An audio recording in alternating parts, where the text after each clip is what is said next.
Welcome to Lauda, back with another video reaction. Today we're discussing a TikTok post from a young activist named Seba. She speaks out on global issues, especially politics, and recently touched on something I found both strange and concerning. Apparently, men in Germany are now participating in a trend involving AI-generated dolls in what's called CyBrothels. These are places where men can book sessions, often costing several $100s, to have conversations or simulated dates with life-sized interactive dolls equipped with artificial intelligence. These dolls can respond in real time, hold conversations, and even mimic human emotion and body language. Seba calls this out, and rightly so. It's not just bizarre, it's threatening to real human connection and relationships. But before I share my thoughts, let's hear what she had to say. We gotta talk about what is happening in Germany, more specifically what has been happening in Germany for a year now. Berlin now has what is called a CyBrothel, meaning that the customers, who are majority men, have the option to rent out these AI dolls, and these dolls can have conversations with them, they can physically interact with them. The men also have the option to get, a VR headset, so it feels as real as possible even though they're only talking to a machine. They can book them for hours or even the entire night. Anybody with a couple of $100 can go to these AI dolls. Now, Philipp Fusenegger, who is, the owner of this, has said that people just feel more comfortable when they're talking to a machine because machines don't judge you. Is it that machines do not judge you, or is it that you can do whatever you want to a machine? Things that would be very illegal to do to a woman, because we're getting incredibly concerning reports on these things. You are able to customize your dolls the way they look, their hair, their eyes, their skin, their size. You can even give them features that would normally be seen in, people who are below the age of 18. You can also,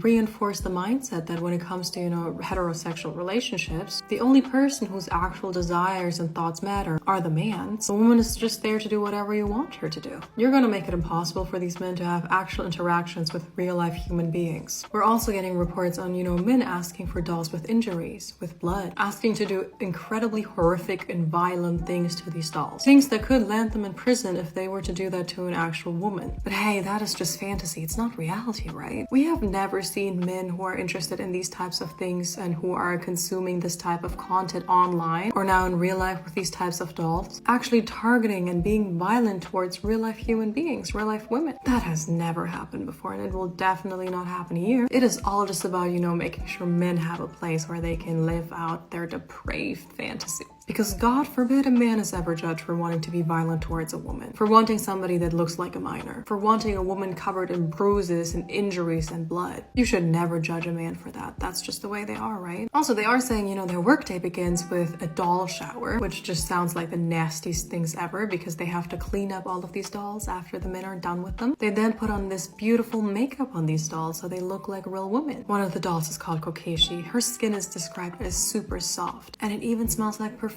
1 hour with her costs $100, and the owner himself says that it is very rare for female customers to come, but they do have a male doll for that, even though it gets used next to never, at least not by women. The owner says he wanted to create an art gallery, somewhere where you could interact with the art by using and abusing it.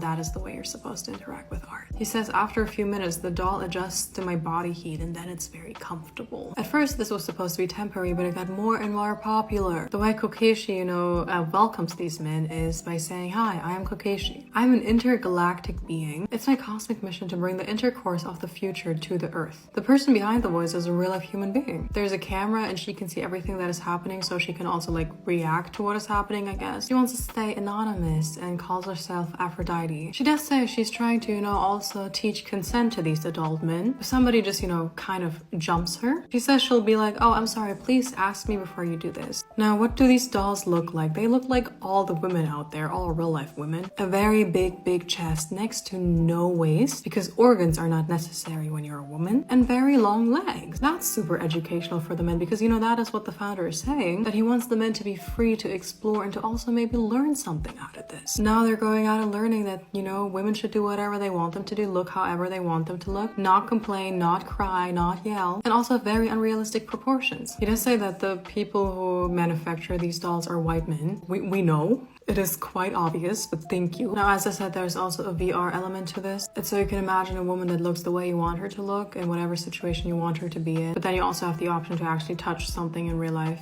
aka the doll. We have the options to do so many things with, modern technology. But in this instance, it was chosen to, feed men's addiction to adult content, unrealistic ideas about women, and also make them believe that certain, fantasies that are definitely not okay are okay. There is a reason why, it's mostly men who are interested in establishments like that. And instead of addressing that and fixing that, you're just feeding more into it. Now, in response to that, I'll say this. As technology continues to advance, we're starting to see things that once seemed impossible become disturbingly common. The normalization of robots in intimate and emotional roles is part of a broader societal shift. It's not just about convenience. There's an agenda at play. From the introduction of humanoid robots like Sophia, developed by Hanson Robotics, to the rise of AI-powered sex dolls across Europe and Asia, we're seeing a push toward dehumanized companionship. According to a 2023 report by Statista, the global sex tech industry is expected to surpass $52 billion by 2030, with Europe and North America leading that growth. These trends align with discussions that have long existed in conspiracy circles about population control, transhumanism, and replacing humans with machines. While some dismiss these as fringe theories, a deeper look at where billionaire tech leaders and governments are investing, like Elon Musk's Neuralink or Japan's robot caretakers, suggests otherwise. The question is, why would a man choose to engage with a robot instead of a real woman? I believe this reflects a deeper issue: social disconnection, emotional frustration, and in some cases, a reaction to changing gender dynamics.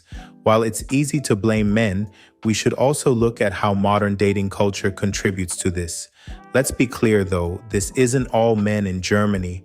This trend represents a minority, tech-obsessed individuals, or those with very specific, often unhealthy fantasies. But just because it's a minority now doesn't mean it won't grow. History shows us that fringe behaviors often go mainstream once normalized by media and technology. Look at how online dating evolved. When platforms like Match.com and Tinder first launched, they were seen as desperate. Today, online dating is the norm. Similarly, AI companionship may become normalized if we don't push back. There's also a cultural element. The Western world, particularly the United States and parts of Europe, has historically embraced experimental ideologies, from open relationships to transhumanism. In contrast, many African, Middle Eastern, and Asian cultures still view such practices as taboo or morally unacceptable. For example, in 2017, a man in the Netherlands attempted to marry his robot doll, and in Japan, thousands of men now own Hatsune Miku hologram wives. These aren't isolated incidents. They're part of a growing cultural shift. Seba highlights that as a woman, this movement is not just odd, it's dangerous. It undermines real relationships and contributes to the breakdown of family structures. And she's right.